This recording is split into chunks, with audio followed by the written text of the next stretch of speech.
appointment, divine appointment. God wants you to be at that place where you receive His miracle, the place where you receive His visitation, where He visits you and you encounter Him and receive His presence, His word that will transform your life. Because this is what God is doing in your life. He is creating something new, something fresh. Receive the blessing of God and the miracle that He wants for you. And I walk round and round and round and shout, "Whoa!" Let the walls crumble down. Angel armies all around. I'm standing in your promise now, your promise now. Whoa! Let the voice of praise resound. Of heaven's glory raining down. I'm standing in your promise now, your promise now. There's no other name I'll trust. There's no other name I'll shout. There's no other name but Jesus. You can be part of that powerful encounter where God will be there visiting you and doing something brand new in your life. Peace Conference 2023, New Promise. See you there.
Good morning, Feast!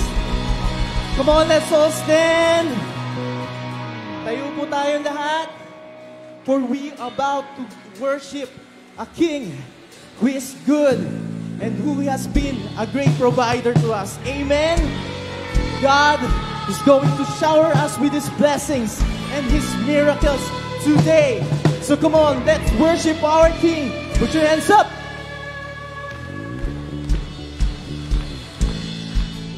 For all you brought me through, and now I'm ready for whatever you wanna do. I'm moving forward to follow after you, and now I'm ready for whatever you wanna do. Come on, sing that again. Yes, I'm ready for whatever you wanna do. Oh, your presence is an open door. We want you, Lord, like never before. Your presence is an open door. Come now, Lord, like never before. Oh, in every season, your grace has been enough, and I'm believing the best is yet to come. Come on, the cross before me, my hope on things above, and in you, Jesus, the best is yet to come. Come on, everybody, we sing. Your presence is an open door. Want you, Lord, like never before. Your presence is an open door. So come down, Lord, like never before. Oh, everybody hands up. Our God will shower you with miracles and blessings today. So I want everyone to sing like you believe it. Come on, we declare. I know breakthrough is coming. By faith, I see a miracle. My God, gave me a promise that won't stop now. Come on, you know the words, sing it.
Thank you, God. We believe in you, in your love, in your grace, and in your faithfulness to us. Since the start, oh God, you have been there. Before we existed, you know our hearts, oh God. And from the beginning, you have supported us in every step of the way. In our journey in life, we want many things, oh God. Things that sometimes we don't need. But we believe in you, God. We are confident in your plans because your plans are better than mine. Your timing is perfect than mine. Because you are God and you are sovereign. Lord, we welcome you in our lives just as much as you welcome us in yours. in your loving embrace. And may we ask, may we desire your plans, to want what you want in our lives. Because you are God and you are love. Come into our lives and let your glory fall. In Jesus' name we pray. In the name of the Father, and of the Son, and of the Holy Spirit. Amen.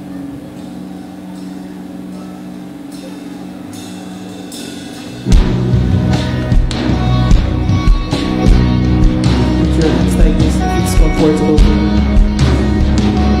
We're going to call into our God so that His blessings will come upon us.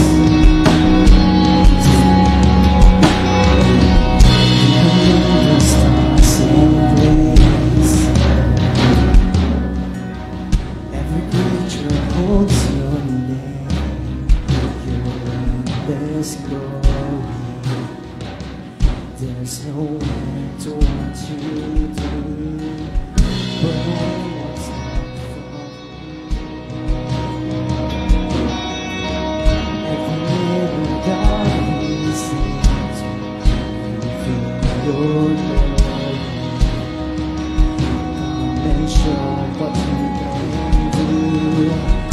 Open up heaven's door, we've seen you move and so much more. Let favor and your presence fall. Let your glory come. Let your will be done. We are letting go of all that we desire.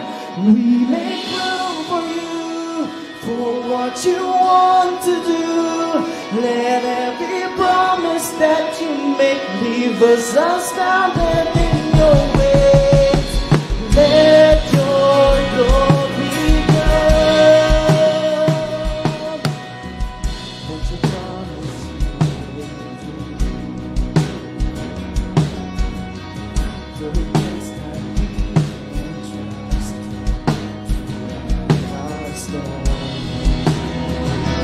Come and show us what you do. Open up heaven's door, we'll see you do and so much more. Let favor and your presence fall. Let your glory come. Let your will be done. We are letting go of all that we desire. We make room for you, for what you want to do. Let every promise that you make leave us astounded in your ways. Let your glory come. Come on, sing. Let your glory come. Oh,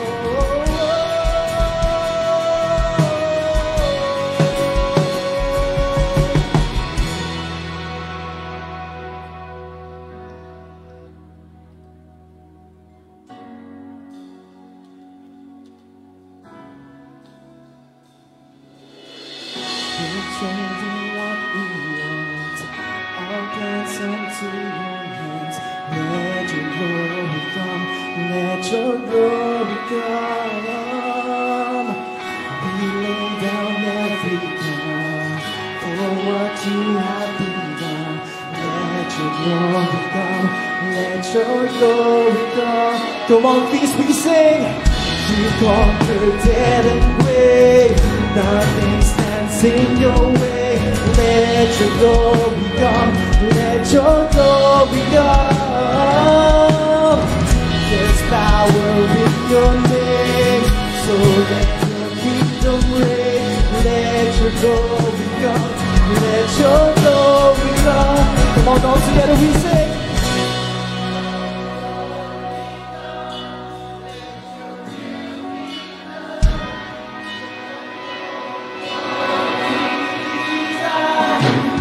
Make room for you.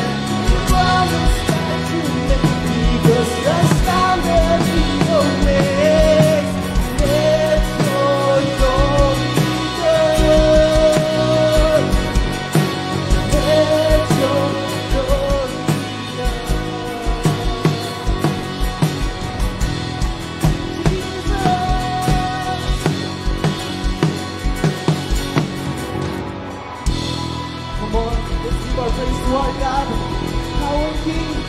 Let's call up to you. Let your glory fall on us, oh God. Amen. If you're ready for God's glory to come, can you give the Lord a loud shout? Amen, amen. Let's give the Lord a big hand. Praise His name. Thank you, Lord. Thank you, Jesus. Every single Sunday, we believe that God's glory come here in this place. Pero para dumating yung glory ni Lord sa buhay natin, we need to do something. Tanong nyo sa akin, ano? We need to show up. Sabi mo nga sa katabi mo, show up. And the mere fact that you are here, I want you to know that the glory of the Lord will meet you wherever you are. All you need to do is to come, to show up, and let the Lord finish His work that He began in you. Amen? God's glory will come today. Amen and amen. Today, brothers and sisters, we are starting a brand new series entitled Plenty. Sabihin nyo nga, Plenty. How to live in God's radical generosity. Ayan, ang ganda ng ating series for the next 5 weeks. And itong gusto kong tanungin sa inyo bago tayo mag-umpisa ng series natin na ito. Do you believe that God is generous? Taas nga ang kamay kung naniniwala kayo that God is generous. O baka naman kasi ang tingin mo kay Lord, He is a stingy God. Sa Tagalog, kuripot. Baka kasi kuripot ang tingin mo sa Diyos. You see, brothers and sisters, yes, we believe, sinasabi ninyo, that God is generous. But the question that we would like to answer for today and for the entire series is this. Are you really wired? Are you really programmed to live in His generosity? Kaya itong darating na mga linggo, we will learn to live a life of plenty. And ngayon, our topic for today, Talk 1, is entitled, Your Father Knows What You Need. Sabihin nyo nga, Your Father knows what you need. Whatever it is that you need from the Lord, I want you to know and believe that He knows what you need. And everything that you are praying for, lahat ng kailangan ninyo, si Lord ang bahala dyan. Amen? Let's start off with praying our favorite prayer here at the feast. If you're ready to receive God's plenty of blessings, let's pray our favorite prayer here at the feast. Together, let's make the sign of our faith in the name of the Father, and of the Son, and of the Holy Spirit. Amen. Lift your hands and pray this with me all together. Today, I receive all of God's love for me. Today, I open myself to the unbounded, limitless, overflowing abundance of God's universe. Today, I open myself to God's blessings, healing, and miracles. Today, I open myself to God's Word so that I become more like Jesus every day. Today, I proclaim that I'm God's beloved, I'm God's servant, I'm God's powerful champion, and because I am blessed, I am blessing the world. In Jesus' name, amen. Let's honor God's Word. Thy Word is a lamp unto my feet and a light unto my path. Our big message today, your Father knows what you need. You see, brothers and sisters, si Jesus, during His time here on earth, He saw a universe of abundance. Yung universe na punong-puno ng pagpapala ng Diyos. And I'd like to read from Luke chapter 12, 22 to 25 from the New Living Translation version kasi ang ganda ng pagkakatranslate dito. It says here, that is why I tell you not to worry about everyday life, whether you have enough food to eat or enough clothes to wear. For life is more than food to eat, and your body more than clothing. Look at the ravens. They don't plant or harvest or store food in barns, for God feeds them. And you are far more valuable to Him than any birds. Can all your worries add a single moment to your life? And if worry can accomplish a little thing like that, what's the use of worrying over bigger things? Ayan. Meron ba dito sa inyo, madalas kayong mag-alala, mag-worry? Taas nga ang kamay, okay lang umamin. Ayan, halos lahat tayo. We get worried a lot, lalo na ngayon. But let me tell you this, the Word of God tells us this, na God takes care of the birds. Tama? Of the ravens. But here's what he also said. You are more valuable than birds. So stop worrying because the Father knows what you need. Alam niyo po, ang mga bata, maliliit na bata, ewan ko, nung bata kayo, siguro ganito din kayo. Little kids have this unshakable trust in their parents' ability to provide. Tama ba? Feeling ng mga bata, lalo na ng mga anak ko, naku, feeling nila unlimited ang pera ng mga magulang nila. Tama ba? Akala nila ang yaman-yaman ng nanay at tatay nila. Naalala ko tuloy ito. One time, nagda-drive kami dito sa South Expressway, sa SLEX. Tapos yung panganay ko si Zion, nakakita ng Ferrari. Sabi niya, "Uy, daddy, oh, Ferrari, oh." Sabi ko, "Oo nga, Ferrari yun." Sabi niya, "Bili ka nun bukas, ah." Akala niya, ang yaman-yaman ko. Sabi ko sa kanya, "Mahal yun, anak. Hindi ko pa kayang bilhin." Alam mo, sagot niya sa akin, "Daddy, di ba kaya ka nga nagwo-work, di ba?" Akala niya, ang yaman-yaman ko. And then there's this one time, yung second boy ko naman, si Zaire, mga 3 years old siya ngayon, lately, may gusto siyang ipabili sa 7-Eleven. Gusto niya magpabili ng Kinder Joy. Alam niyo yung Kinder Joy? Yung parang maliit na itlog na ang mahal-mahal, na tapos meron tsokolates, meron maliit na toy sa loob. Yung anak ko, si Zaire, sabi niya sa mami niya, Mami, gusto ko ng Kinder Joy. Ito naman, yung asawa ko, piniloso po siya. Sabi niya, "Bakit? May pera ka ba?" Ang sagot ba naman ni Zaire, "Meron." Sabi, "Nasaan ang pera mo?" "Nasa wallet ni Daddy." Grabe, no? They have this unshakable trust with their parents to provide, to meet their needs. Pero alam niyo ito, napansin ko, as we grow older, we realize na hindi pala unlimited ang pera ng mga magulang natin. And so then we are grounded in reality na hindi naman pala ganun kayaman yung magulang ko. Meron palang limitation yung pera nila. E naalala ko ito, kami pong pamilya, kami pong magkakapatid, we pray usually as a family when we were younger. Mga teenager na kami, lagi kami, merong time kami, family time, magro-rosary kami. Tapos after that, we will pray, kanya-kanyang prayer intentions, umiikot sa aming 5 magkakapatid, naririnig namin prayer intentions sa mami at daddy namin. And habang kami nagpe-pray, alam naming magkakapatid yung estado ng kapirahan ng pamilya namin, ng nanay at tatay ko. Bakit? Kasi sinasabi nila, "Lord, sana makasingil ako sa project, sana meron dumating na ganito, magbayad yung kliyente." So alam namin kapag gipit yung nanay at tatay namin. But then there was this one time, naalala ko noon, I was in 4th year high school, sa Ateneo High School. And then, alam nyo, 1 month to go na lang. 1 month to go na lang, matatapos na yung taon. Ni isang kusing, wala pa pong naibabayad sa tuition fee ko, yung mami at daddy ko. Mahal ng tuition ko noon nung high school. Not to mention, yung mga kapatid ko nag-aaral din sa mga magagandang school, sa mga mahal na school. So ngayon, lumapit ako sa daddy ko, sabi ko, "Daddy, mag-e-exam na kami next week." Sumulat na sa atin yung Ateneo na kailangan nyo nang magbayad ng tuition. Tapos full tuition ang kailangan bayaran. So, sabi lang sa akin ng tatay ko, "Ito, huwag kang maglala, anak. Basta mag-aral ka lang ng mabuti. Ako ang bahala. The Lord will provide." Yun ang sabi ng tatay ko. And you know what? At the back of my mind, sa loob-loob ko, narinig, kakapray lang natin kagabi. Sabi mo, wala tayong pera, wala tayong project, hindi mo alam sa pupulot ng pera. Yun yung prayer niya the last night nung nagro-rosary kami. But you know what? Something in me, nung hearing those words na akong bahala, the Lord will provide. It gave peace in my heart. Nawala yung worry ko. So sinunod ko yung tatay ko, aral lang ako, ginalingan ko sa exams ko. Bakit? Kasi sabi ng tatay ko, siya ang bahala. And you know what? Sa awa po ng Diyos, bago po matapos ang taon, nabayaran ng tatay ko yung tuition fee ko ng buo. Buo.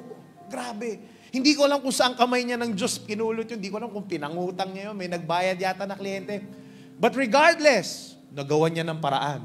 And truly, the Lord provided. You see, my dear friends, I know some of you here, you have a need from the Lord. And maybe some of you here, you are doubting because you are looking at your resources. Hindi nyo alam kung saan manggagaling yung pang-provide sa inyo ni Lord. Hindi ko alam kung ano yung kailangan nyo kay Lord. But let me tell you this. The Lord is telling you today, akong bahala. I will provide. Why? Because your Father knows what you need. And let that word, let that statement give peace in your heart. Kasi alam ng Diyos kung anong kailangan mo. And soon, He will provide all that you need. Amen? Are you ready to receive God's abundance today? Are you ready for God to speak to you today? If so, can I invite you to prayer? Close your eyes, bow down your heads. Put your hands towards your chest and pray this prayer after me. Father in heaven, take away my worry. Take away my fear. Replace it with a deep trust in you. I believe that even before I ask, you already know what I need. This I pray in Jesus' name. Amen. Thy word is a lamp unto my feet and a light unto my path. Give the Lord a big hand. Praise His name. Thank you, Jesus.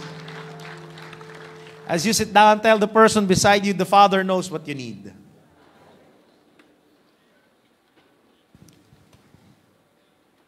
Talk one, your Father knows what you need. And I'd like to talk about how we see God's blessings, how we see our universe.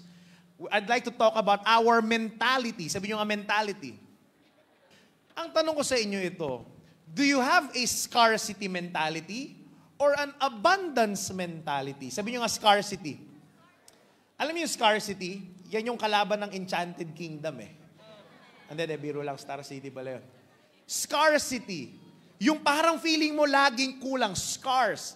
And tayong mga Pilipino, pansinin nyo ito, we are actually wired to think small. Bakit?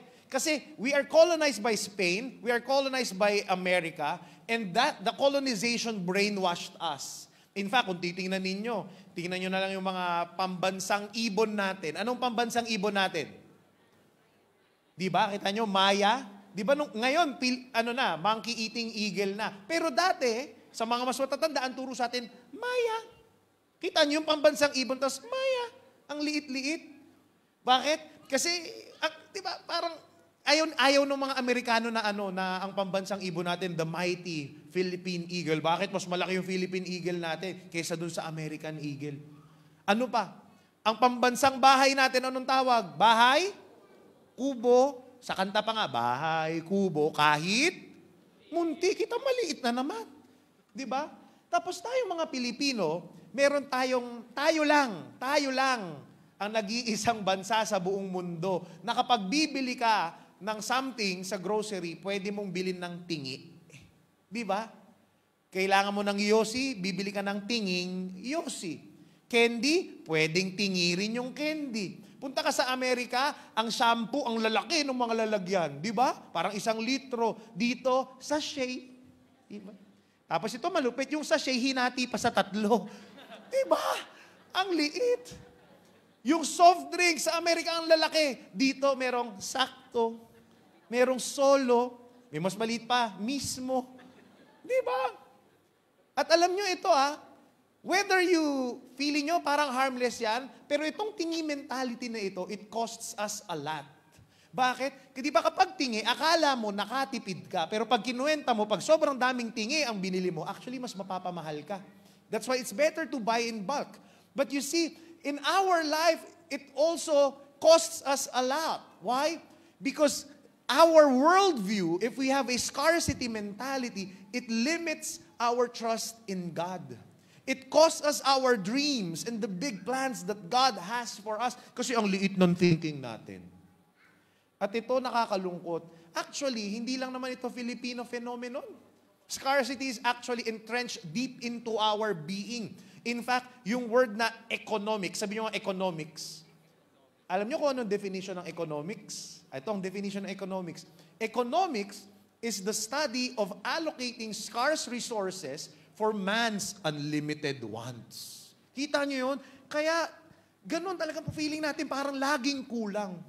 Pero buti na lang si Jesus, dun sa binasa nating verse, He is teaching us to see and live otherwise. Because Jesus saw the divine extravagance and abundance baked into the DNA of the universe. Nakikita ni Jesus yung radical generosity ng Ama in the every fiber of creation. Kaya ano sabi niya? Look at the birds. Buti pa yung mga ravens. Yung mga ibon, wala namang trabaho yan.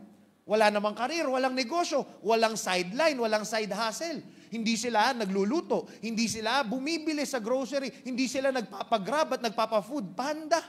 Pero God feeds them kahit na hindi sila marunong nun. Pansinin niyo, lahat tayo dito dumaan nung pandemic. Mahirap ba yung buhay nung pandemic? Nawalan ng trabaho yung iba, nawalan ng negosyo, tumigil ang mundo natin. Pero tingnan nyo, awa ng Diyos, nakasurvive tayo. Yung iba sa atin, ilang buwan, walang trabaho, pero nakakain tayo. Tingnan mo nga yung katabi mo, tumaba pa nga, di ba? Dahil sa pandemic. Bakit? Because God is generous. And let's continue the verse that we have read. Jesus continues, sabi ni Jesus, look at the lilies and how they grow. They don't work or make their clothing. Yet Solomon in all his glory was not dressed as beautifully as they are. And if God cares so wonderfully for flowers that are here today and thrown into the fire tomorrow, He will certainly care for you. Why do you have so little faith? Nakita nyo, anong sabi doon?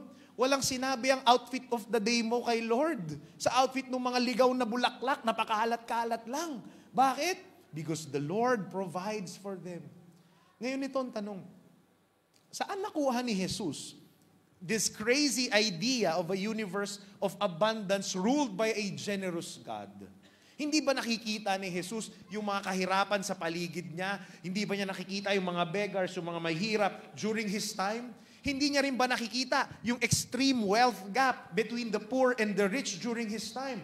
Kasi kung malaki ang gap ng mayaman at mahirap ngayon, malaki rin ang gap ng panahon ni Jesus. In fact, Jesus sees that the Romans who ruled the empire are very rich. The kings, yung mga hari, nakatira sila sa palasyo. Yung mga Sadducees, they lived in mansions. At malayong-malayo yung buhay nila doon sa mga lepers, sa mga widows, sa mga beggars who lived in poverty. Itong gusto ko sabihin sa inyo, Jesus saw all of that. Yet, Jesus still saw a universe of abundance. So ang tanong ito, saan nakuha ni Jesus itong illogical paradigm niya na na sa gitna ng kahirapan na nakikita niya, He believes that God is a God of abundance. Alam niyo kung saan niya nakuha? Tanong sa akin, saan? Sa Old Testament, sa Scriptures. In fact, take Psalm 104 for example. Sabi dito, let all that I am praise the Lord. You make springs pour water into the ravines, so streams gush down from the mountains. They provide water for all the animals. The birds nest beside the streams and sing among the branches of the trees. You send rain on the mountains from your heavenly home, and you fill the earth with the fruit of your labor. Let's continue. Sabi dito, you cause grass to grow for the livestock and plants for people to use. They all depend on you to give them food as they need it. When you supply it, they gather it.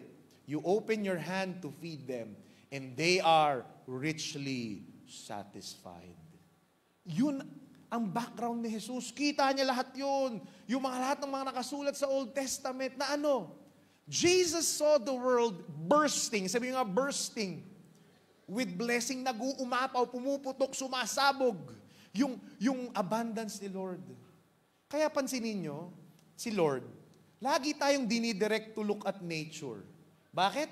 Because nature heals. Heals what? Especially our mindset, our mentality. Ito po, fun fact lang ha. Alam nyo ba, today, currently, 970 million people all around the world go through mental health issues today, according to World Health Organizations. And sadly, alam nyo ito nakakalungkot, maraming may problema sa mental health, yung mga kabataan. Marami rin mga older people, pero mas maraming kabataan. At alam nyo kung bakit? Alam nyo sa akin bakit? Alam nyo, malaking factor, according to them, is our modern lifestyle kung saan tayo'y laging nakakulong sa loob ng bahay. Tama? Hindi tayo masyadong lumalabas. Kung lumabas man, saan tayo nagpupunta? Hindi sa nature. Saan tayo lumalabas? Punta tayo sa office. Pupunta tayo sa mall. Puro building pa rin. Nakakulong tayo sa loob, staring at our gadgets and screens, and we are insulated from the abundance of nature. Kaya pansinin ninyo, ngayon, wala na masyadong batang naglalaro ngayon sa labas. Tama? Kakalungkot, no? Sino sa inyo nung lumaki kayo sa labas kayo naglalaro? Di ba? Dati ano laro natin? Akyat ka ng puno. Ang laro mo, manghuhuli ka ng gagamba. Pag-aawayin ninyo. Di ba? Anong laro ninyo? Gagawa tayo ng bubbles gamit ang gumamela. Kita nyo? Tapos, pag merienda time tayo lumalabas, pagkatapos ng 3 o'clock prayer, pwede na tayo lumabas, di ba? Pag lumabas na sa ABS, when you died, Jesus, pag divine mercy na, after nun, di ba? Lalabas na tayo. Magme-merienda tayo ng merienda natin. Ay, yung mga napitas mong aratilis sa puno ng kapitbahay nyo. Tama? At kung medyo naubos na nung mga kalaro mo yung aratilis, anong merienda mo? Pupunta ka dun sa santan. Alam niyo yung santan? Kukunin yung bulaklak noon, tapos ang papapakin nyo yung nectar. Di ba? Sige, pumalakpak kayo kung naranasan nyo yun. Kaya, mga pumalakpak, matanda na. Kaya di ba? Dati, mga nanay natin, galit na galit, anak, pumasok ka nga dito sa bahay, labas ka ng labas. Ngayon yung mga nanay, anak, lumabas ka naman ng bahay, lagi ka na lang nasa loob. And no wonder, there are many people, especially the young ones, who are depressed, who are suffering from mental health issues. Bakit? Hindi na lumalabas. Hindi nakikita ang nature. Ito ang hack for mental health para mabawasan ang stress, lungkot at anxiety ninyo. I want you to immerse yourself in nature every single day. Huwag kayong papayag na hindi kayo tumapak sa labas, na hindi man lang kayo nadampian ng araw. Huwag kayong papayag na hindi kayo nakakita ng greens, lumabas kayo, maglakad kayo sa park, mag-swimming, mag-beach, ganyan, basta lumabas kayo. See nature. Tama? I'm building this new habit. Ito na, 1 linggo na. After ko kumain ng dinner, I walk around the village para ma-start kagad yung fasted state ko.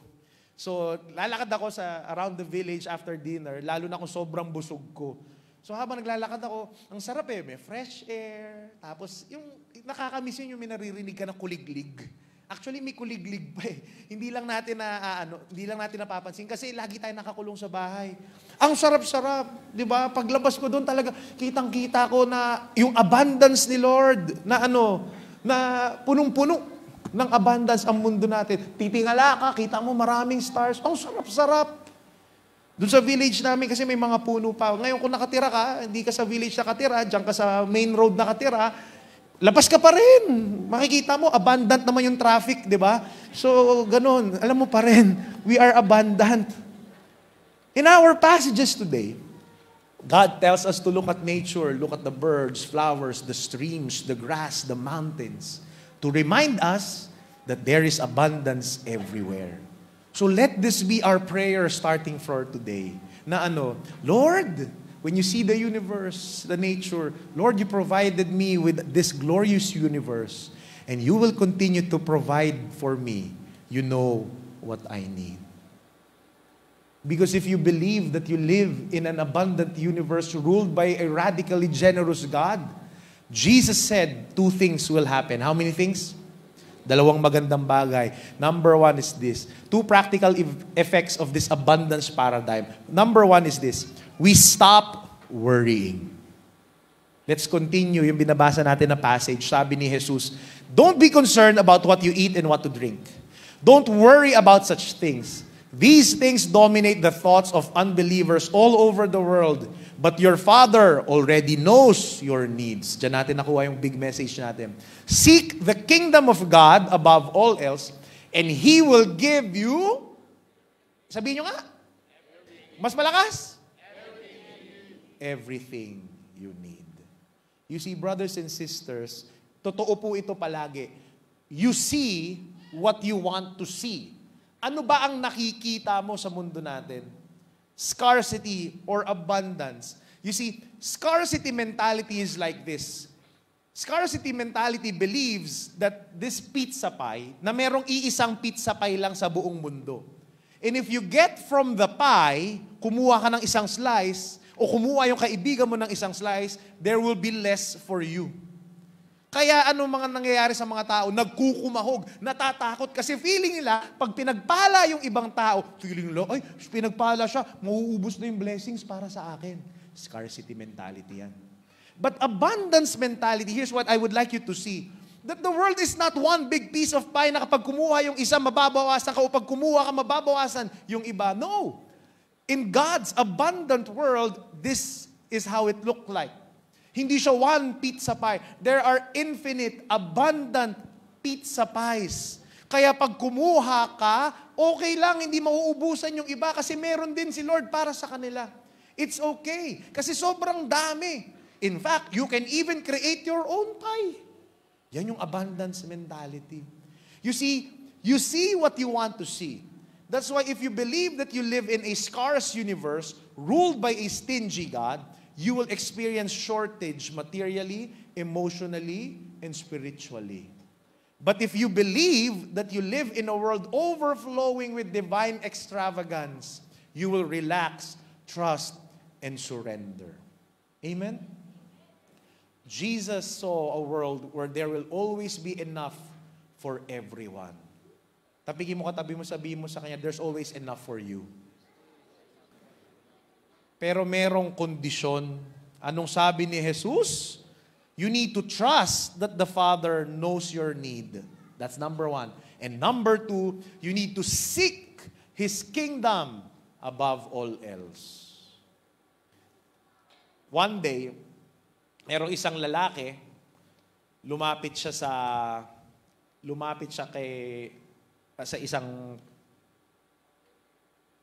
merong isang babae, merong isang lalaki, he was praying to the Lord, sabi niya, Lord, show me if there's heaven and hell, at kung ano itsura ng heaven and hell. Gusto ko malaman, para naman malaman ko kung anong pupuntahan ko, kung ano mang mangyari sa buhay ko.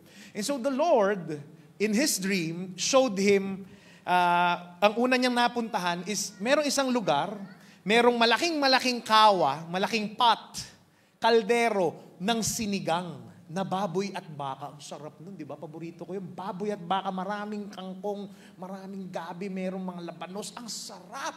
Tapos, yung nagmamantika pa ng konti, ang sarap talaga. Nagugutom na ba kayo? Tapos, pagkakita niya doon, ang weird, kasi merong malaking kawa, pot ng sinigang, tapos, yung mga kutsara nila doon, sobrang haba. Sobrang haba. Tapos, paligid nung sinigang, andun, maraming mga tao na sobrang papayat, malnourished, and they were crying in pain, and they were so miserable. And so, after a while, pinakita naman ni Lord yung kabila. Dinala ni Lord, itong tao na ito, yung mama, dun sa kabila. At nakita niya na meron ding malaking kawa, meron ding malaking kaldero ng sinigang. Mahaba rin yung mga spoons. Pero yung mga tao sa paligid, ay nako, they are so healthy. They were laughing, they were enjoying. So ngayon, sabi ngayon ng Diyos sa kanya, ano sa tingin mo, saan ang hell, saan ang heaven? Lord, sabi niya, malamang ang hell yung una kasi they were living in misery. Pero yung heaven yung pangalawa. Pero itong tanong, sabi niya, parehas lang naman merong sinigang, may mahabang kutsara. Bakit ang lulungkot ng mga nandun sa hell? Ang sasaya nung nasa heaven? Sabi ngayon ni Lord sa kanya, merong malaking diferensya. Akala mo walang diferensya. The truth is this, sabi ng Diyos sa kanya, the people in heaven knew how to share and give and serve one another while they were still living on earth. Kaya pagdating nila sa langit, they had no problem with long spoons. Bakit? Kasi sila yung nagsusubuan. Sasandok siya ng sinigang. Isusubo niya doon sa katabi niya. Sila. And they feed one another. Whereas doon sa mga nasa hell, they were greedy and selfish while they were still living on earth. Kaya ngayon, pagdating nila ngayon dun sa hell, afterlife, eto na, hindi nila ma-figure out paano kakain. Bakit? Kasi masyadong mahaba yung spoon. Hindi kaya ng kanilang arms. Hindi nila alam na pwede silang magsubuan. Because all their life, they only think about themselves. You see, brothers and sisters, why am I sharing this to you? When you seek God's kingdom and obey His will, there will be no lack. Hindi magkukulang. There will only be abundance. Why is there abundance? Ask me why. Because people love and serve and share to one another. Amen? That's the first effect. You stop worrying. Which leads me to the second point. The second point is this. When you learn how to share, you stop fighting over stuff. Hindi ka na makikipag-away. Sabi dito sa Luke 12:23 to 24, sabi, "So don't be afraid, little flock, for it gives your Father great happiness to give you the kingdom. Sell your possessions and give to those in need. This will store up treasure for you in heaven. And the purses of heaven never get old or develop holes." Hindi daw nabubutas. "Your treasure will be safe. No thief can steal it, and no moth can destroy it. Wherever your treasure is, there the desires of your heart will also be." Anong sabi ni Lord? Huwag kang matakot magbigay. Huwag kang matakot tumulong sa iba. Kasi kapag nagbigay ka daw, you are storing treasure in heaven. Tama? Para ka nag-i-invest sa langit. Kaya pansinin nyo ito. Bigyan ko kayo ng analogy. Halimbawa, sino sa inyo dito nawala na ng pera before? Sige nga, taas ang kamay, nanakawang ka, nalaglagan ka ng 500, 1,000. Imagine nyo ito. Pag nanakawang ka ng 1,000, ang sakit, di ba? Pero pag yung 1,000 na yun, ibinigay mo kay Lord, o itinulong mo sa iba, lumulungkot ka ba? Hindi mo feel na nawalan ka. Pero technically, yung laman ng wallet mo, parehas lang. Pero hindi mo na feel na nawalan ka. Bakit? Because when you are giving, hindi ka talaga nawawalan. You are storing treasures up in heaven. Amen? Sikiway mo katabi mo, sabihin mo sa kanya, huwag kang matakot magbigay. Nung grade school ako, isa sa mga paborito kong kinakain at binibili sa cafeteria, sa kantin, yung pag may extra akong pera, talagang hindi ako kumain, bibili ako ng Pringles, yung maliit na lata ng Pringles. Naalala ko nung unang panahon, sa school namin, nung 26 pesos yung maliit na lata ng Pringles. Tapos alam nyo, bilang na bilang ko kung ilan yung laman nun. 24 pieces ang laman ng isang latang maliit na Pringles. At dahil bihira lang ako makakakain, ang sama ng loob ko. Kasi pagka bumili ako nun, yung mga matatakaw kong mga kaibigan, 4 sila, nung hihingi ng Pringles. Pag nakita, "Oy, si Belden may Pringles!" Lalapit sa akin, "Pingi naman ng Pringles." Tapos itong 4 kong kaibigan, manghihingi, hindi sila makontento sa isa. 2, ilan ihingin? 4. So na-imagine nyo yun, 24, tapos 4 yung kaibigan ko, tapos mangihi sila ng tig-4. So ilan na lang matitira sa akin? 4 times 4 equals 16. Ilan na lang matitira sa 24? 8 na lang yung matitira. So kawawang Belden, after na lang kumuha, ang masama nito yung matitira sa akin, yung 2 doon, durug-durug pa. So yung kawawang Belden, nandun sa isang sulok, kakain ng malungkot. Bakit? Naubusan ako ng Pringles. Naubusan ako. 8 na lang natira sa akin. So anong gagawin ko? Lalaklaking ko talaga yung crumbs. Tapos ito pa, talagang sisimutin ko yan. Didilaan ko pa yung lata. Bakit? Kasi bihira lang ako makatikim noon, naubos pa. So alam niyo anong ginawa ko? Susunod, bumili ako ng Pringles, hindi ko na pinakita sa kanila. Alam niyo ang ginawa ko? Pumunta ako sa toilet, sa loob ng cubicle, sa tabi ng inodoro, doon ako kumain ng Pringles. At na-enjoy ko yung Pringles in peace. All 24 pieces, all to me. Pero alam nyo, sasabihin ko sa inyo itong totoo, actually hindi ako nag-enjoy. Bakit? Kakain ko lahat pero hindi ako nag-enjoy. Bakit? Andun ako eh. Imagine yun, nandun ako sa inodoro. Ang masama nito, merong one time, yung katabi ko, nagna-number 2. So imagine yun, yung sour cream and onion. Parang iba yung lasa. Di ko masyadong na-enjoy. Bakit? Damot. Pero itong tanong, bakit ang damot ko?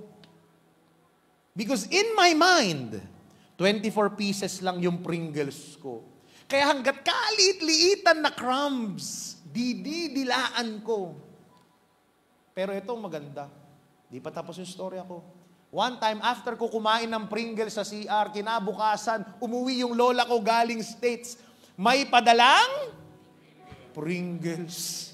At hindi lang maliit na lata, malalaking lata. Ang dami. Lata, sandamakmak na Pringles. At alam nyo, nung first day talaga, kinain ko yung isang buong lata ng Pringles. Ako lang. Talagang yung damang-dama mo yung betchin sa katawan mo. Parang na-dehydrate ka kagad. Pero alam nyo, hindi ko kayang ubusin lahat ng Pringles. So anong ginawa ko? Yung Pringles, pinamigay ko din sa mga kalaro ko, sa mga kapitbahay namin. Bakit? Because there is abundance. Ang dami pala. Kaya naipamigay ko. Brothers and sisters, why am I sharing this to you? Because if we see a world of scarcity, it's easy to be selfish. But if we see a world of abundance, you won't have to fight over crumbs of blessings. Hindi ka makikipagpatayan para sa promotion, hindi ka makikipagpatayan dun sa maliit na sukli, hindi ka makikipagtawaran yung iba, diba, grabe, bibili na lang pupunta sa Tiangge, bibili sa palengke. O magkano to? 200, pwede bang 50 na lang? Diba? Hindi ka makikipagpatayan dun. Bakit? Because you know, the Lord will supply everything you need. There is abundance everywhere. Today, God is asking you, my dear brothers and sisters, stop worrying, stop fighting, and start trusting. Because your Father knows what you need. Amen? Can I invite you to stand up? Tapingin mo katabi mo, sabihin mo sa Kanya, your Father knows what you need.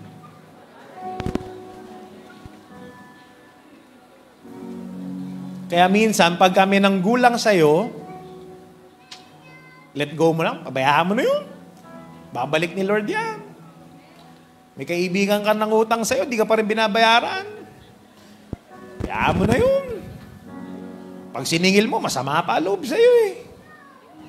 Babalik ni Lord yan. Amen?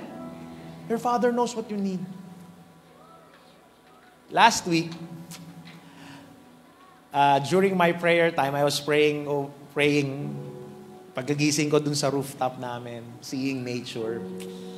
It was a hard day of prayer because I was praying mostly for the prayer intentions of my friends, brothers and sisters here at the feast. Yung mga ibang nakukuha ko na mga prayer intentions ninyo, pinagdarasal ko yan.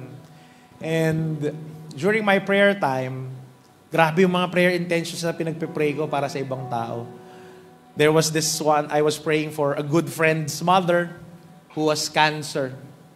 Na sana maging successful yung surgery at tuluyang gumaling. And then there was this good friend of mine na yung tatay naman niya has a heart enlargement. So I prayed for healing. I also prayed for many of my friends last month who lost a loved one. And then I was praying for friends who are deep in debt, merong financial difficulty. On top of my prayers na sana makakota ako, sales quota for October sa negosyo ko, etc., etc.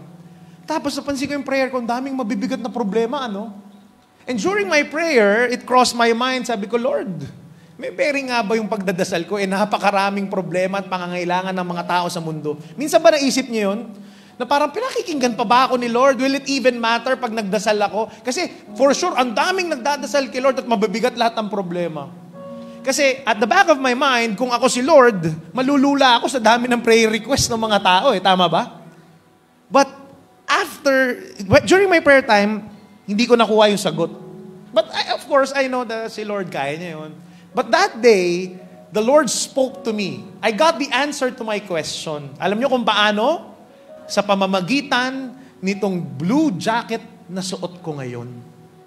Bakit? Bigyan ko kayo ng background nitong blue jacket na ito.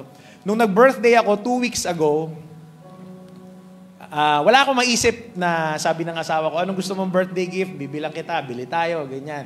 So, nagpunta ako sa isang store sa Greenbelt, tapos may nakita ako na ganda nung jacket Nakasuot dun sa manikin. Itong jacket na ito. Sabi ko, ang ganda nito Parang maganda itong birthday gift para sa akin. Kaso tinignan ko yung price tag, may kamahalan. Pero sabi ng misis ko, bilhin mo na. Birthday gift mo naman yan. Sabi, mahal. Hindi ko maatim na bumili ng ganong kamahal na jacket. Pero sabi, hindi, birthday mo naman. Pero sabi ko, sige, ganito na lang. Ganito ko minsan pag bumili, pinag-iisipan ko, sabi ko, ganito na lang. Pag next week nandiyan pa yan, ibig sabihin para talaga sa akin yan. And besides, hindi pa rin naman ako nakakakota dun sa business ko. Sabi ko, pagka nakabenta pa ako ng mas maraming kotse, siguro, sign na yun ni Lord na biling ko talaga. And so, sabi ko, sige, next week na lang. So, come the following week, hindi ako nakapunta. Last week, last week nakapunta ako, and pumunta ulit ako dun sa tindahan. Pagdating ko dun, wala na yung blue jacket. Wala na dun sa manikin. Iba na yung nakasuot. Tapos sabi ko, hala, nasaan yun? So ikot ako dun sa buong store, lahat, binaligtad ko na, nasaan kaya yung jacket? Maya-maya may lumapit sa akin ng isang salesman. Sabi ng salesman, sir, ano pong hinahanap ninyo? Sabi ko, alam mo kasi, last week lang, 2 weeks ago, nakita ko, meron dito blue na jacket nakasuot sa manikin. Tapos, the mere fact na nakasuot yun sa manikin, alam mo ko, hindi pa yun malalaos dapat nandito pa yun. Bakit nawala na? Nasaan na yun? So, siya, ang bait naman, tinulungan niya ako. Ang galing ng store nila, merong app, tinitingnan yung inventaryo nila, tinitingnan kung nandun sa mga stock nila. Tapos sabi niya, sorry sir, wala po talaga dito. Ito po ba yan? Hindi yan. Ito po ba yan? Hindi yan. Pinapakita niya lahat, iba-ibang jacket. Hindi yan. So sabi ko sa kanya, naku, hindi yata talaga para sa akin. So ako, ikot na lang ako dun sa store, super nanghihinayang ako. Sabi ko, sayang. Alam mo yung parang, yung totga mo, yung the one that got away, sabi ko, dapat talaga, binili ko na yun Sayang! Sayang! So habang nag-iikot ako noon, ito na. Lumapit ulit yung salesman sa akin. Sabi niya, sir! Baka ito po yun. Pinakita niya sa akin dun sa app. Nung laki yung mata ko, sabi ko, yan nga yun! Yan yun! Tapos sabi niya, ay, sir, isa na lang yung stock Anong size? Extra small. Tapos sabi, ay hindi pala sir, meron pang isa. Merong large. Sabi ko, yung large, saktong-sakto yung sinukat ko. Tapos sabi ko, nasaan na? Sabi niya, kaso sir, wala ho dito. Sabi ko, sabi niya, pero wag po kayo mag-alala sir. According dito sa app, ang galing ng app nila, nandun po sa storage namin. Dito lang po sa mall na ito. Malayo-layo, pero nandun lang sa storage. Hindi lang po dinidisplay. Itinago lang kasi last pieces na lang.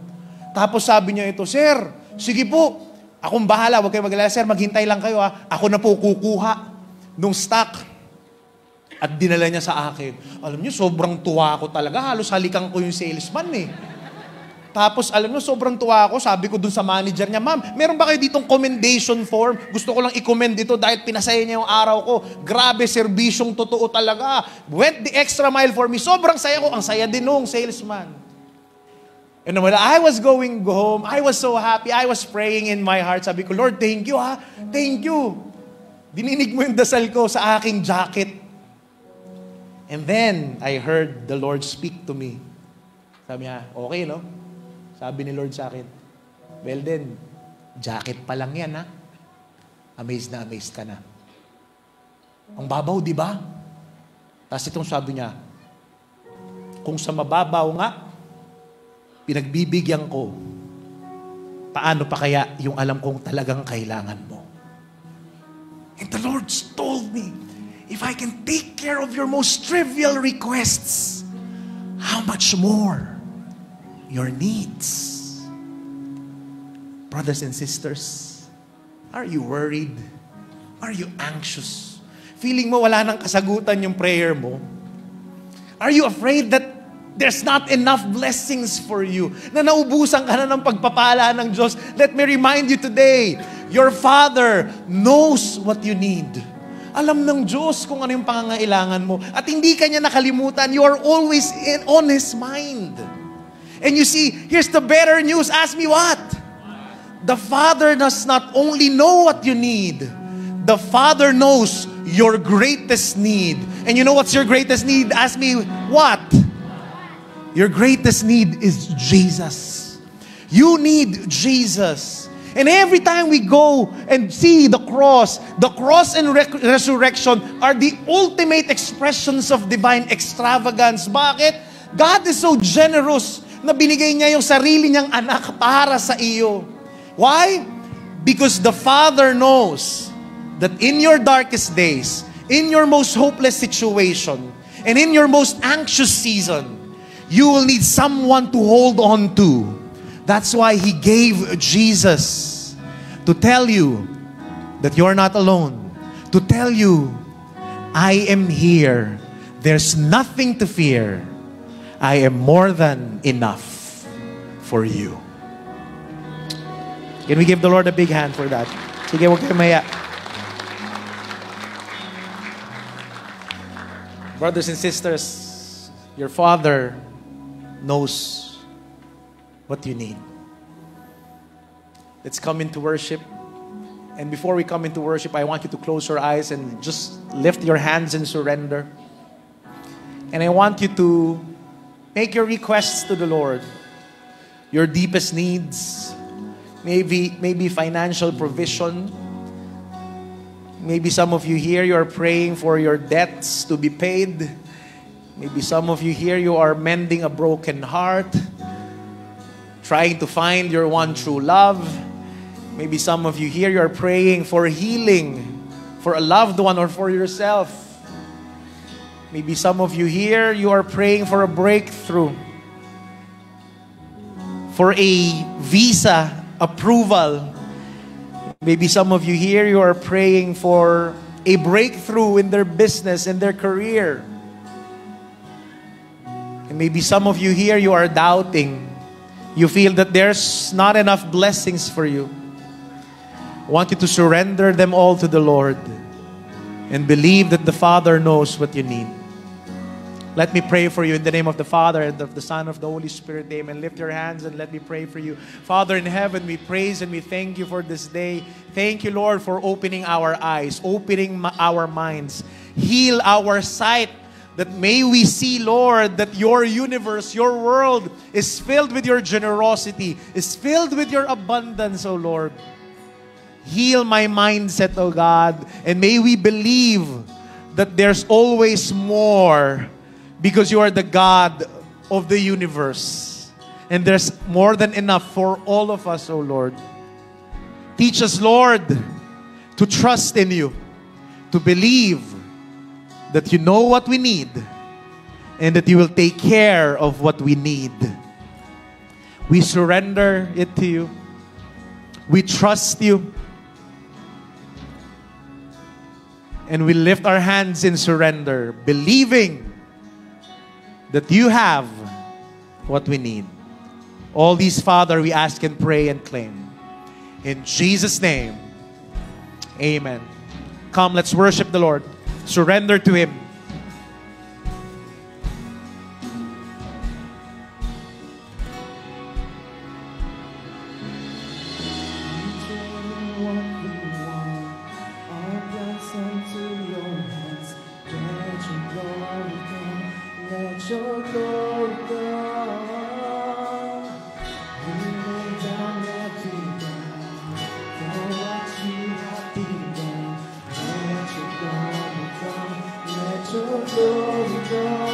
Come on, sing.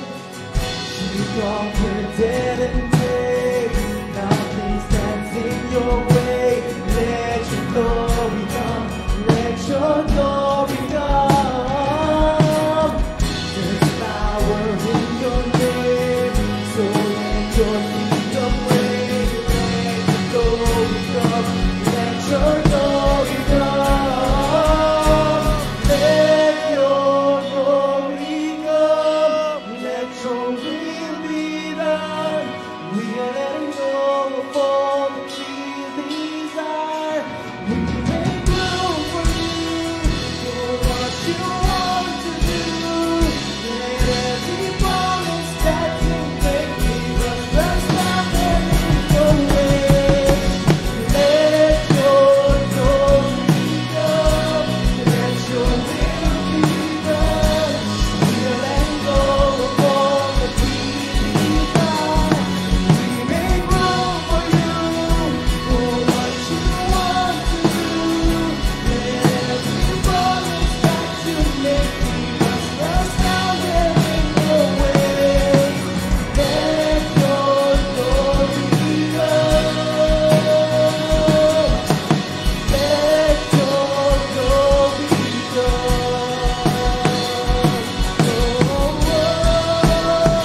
Amen, Lord. Let your glory come into our lives. Let your blessings, let your grace, let your mercy come into our lives. For we are worshiping the God who is more than enough. This we pray in Jesus' name. Amen. Amen. Give the Lord a big hand. Praise His name. Thank you, Lord. Hallelujah. Yakapin mo nga yung katabi mo. Sabihin mo sa katabi mo, your Father knows what you need. Did God speak to you today? Amen. Palakpakan natin si Lord. Thank you, Lord, for this powerful day, powerful message. Can I invite you to please be seated for a while as we end our feast with our giving. Ayan, ito, practical application ng ating talk.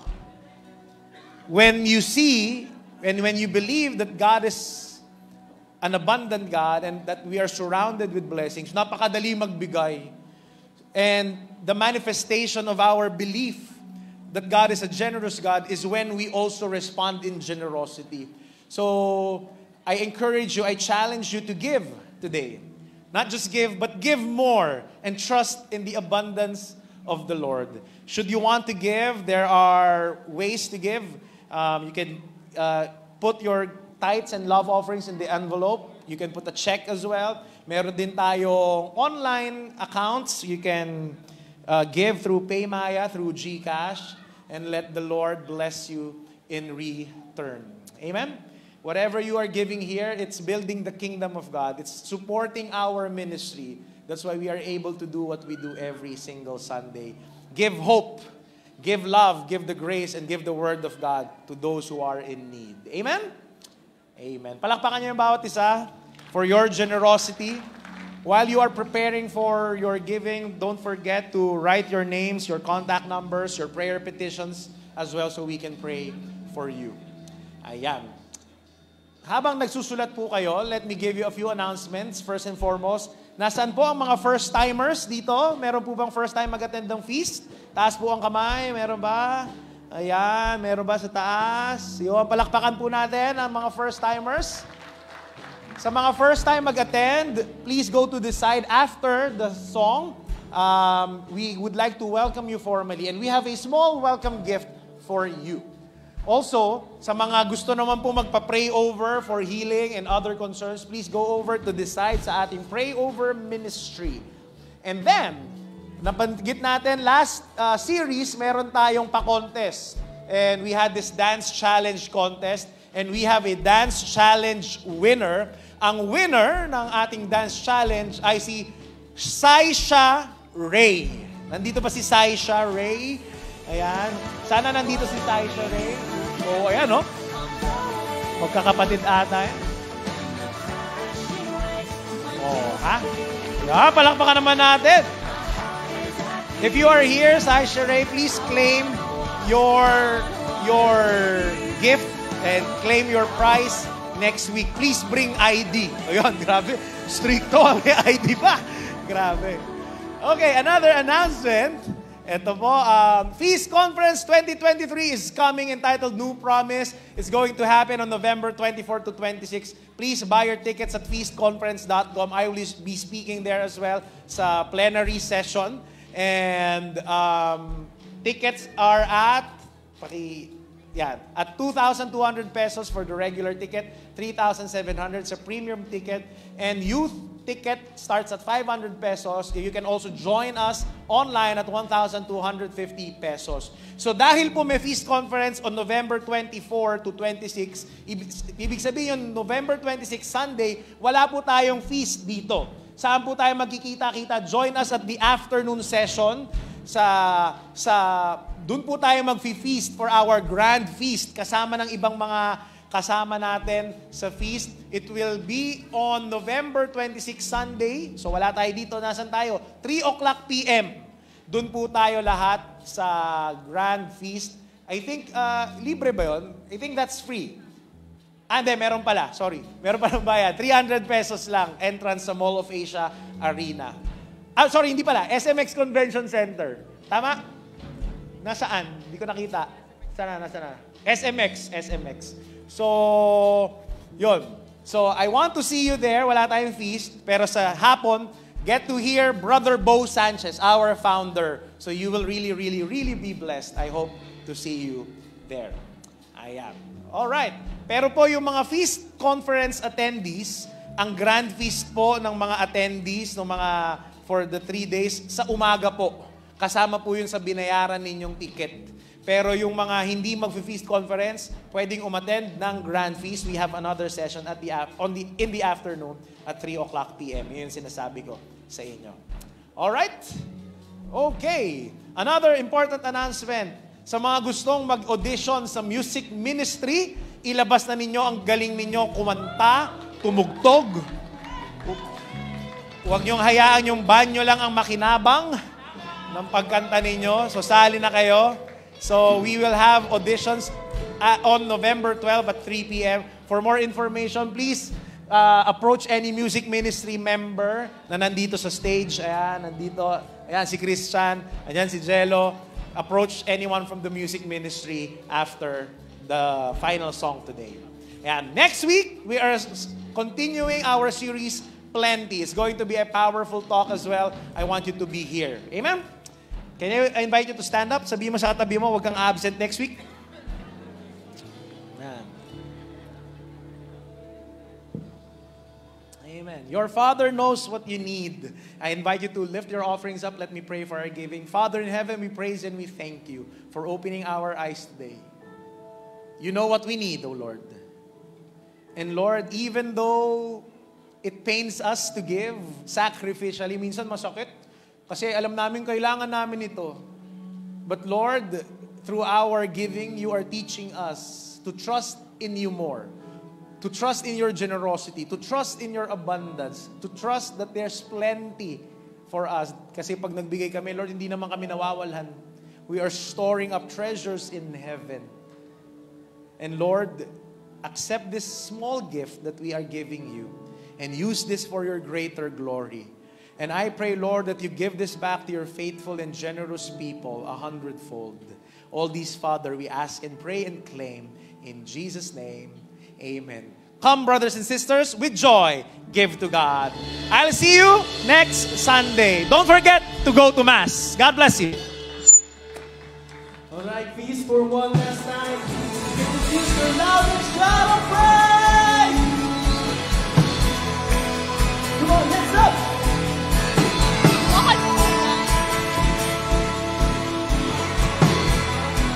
Come on, we sing. I know breakthrough is coming. By faith, I see a miracle. My God, make me a promise and it won't stop now. Come on, sing. I know breakthrough is coming. By faith, I see a miracle. My God, make me a promise and it won't stop now. Sing it one more time. I know breakthrough is coming. By faith, I see a miracle. My God, make me a promise and it won't stop now. Do it for one last time, we say. I know breakthrough is coming. By faith, I see a miracle. My God, make me a promise and it won't stop now. On the road, the next week, don't forget to go next week. And remember, Valentines are coming.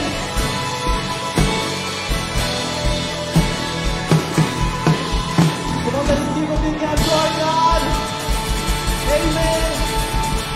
God bless you all.